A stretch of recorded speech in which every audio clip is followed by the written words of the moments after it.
പുതിയ മന്ത്രിസഭ രൂപീകരിക്കാനും പുതിയ മുഖ്യമന്ത്രിയാകാനും വേണ്ടി ശ്രീമാൻ വി.ഡി. സതീശനെ ഹൈക്കമാൻഡ് തീരുമാനിച്ചെന്നുള്ളത് നമുക്കെല്ലാവർക്കും സന്തോഷം നൽകുന്ന ഒരു കാര്യമാണ്.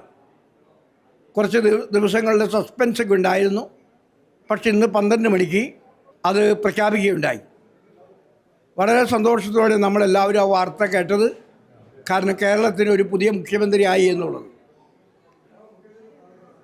അടുത്തു വരുന്ന മന്ത്രിസഭ നമുക്കെല്ലാവർക്കും പ്രത്യാശ നൽകുന്നതായിരിക്കുമെന്നാണ് നമ്മുടെ എല്ലാവരും പ്രതീക്ഷ.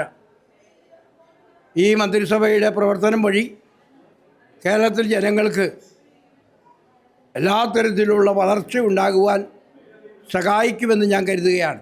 അതുകൊണ്ട് പുതിയ മുഖ്യമന്ത്രിക്കും വരാനിരിക്കുന്ന മന്ത്രിസഭാ അംഗങ്ങൾക്കും ഞാൻ KCBCയുടെ പേരിൽ എല്ലാവിധ മംഗളാശംസകളും നേരുന്നു. പിന്നെ നമുക്ക് പറയാനുള്ളതൊക്കെ പിന്നീട് പറയാം. ഇപ്പോൾ അവർ അധികാരമേൽക്കട്ടെ. സന്തോഷത്തോടുകൂടെ അവരെ നമുക്ക് സ്വീകരിക്കാം. അവിടെ ദൈവം അനുഗ്രഹിക്കട്ടെ എന്ന് പ്രാർത്ഥിക്കാം. നമുക്കിന്ന് നൽകാൻ കഴിയുന്നത് പ്രാർത്ഥനയാണ്. പ്രാർത്ഥനയുടെ ശക്തി കൊണ്ട് അവർക്ക് നല്ല ഒരു ഭരണം, ഒരു സൽഭരണം നമ്മുടെ കേരളത്തിൽ കൊണ്ടുവരുവാൻ സാധിക്കട്ടെ എന്ന് ആശംസിക്കാം.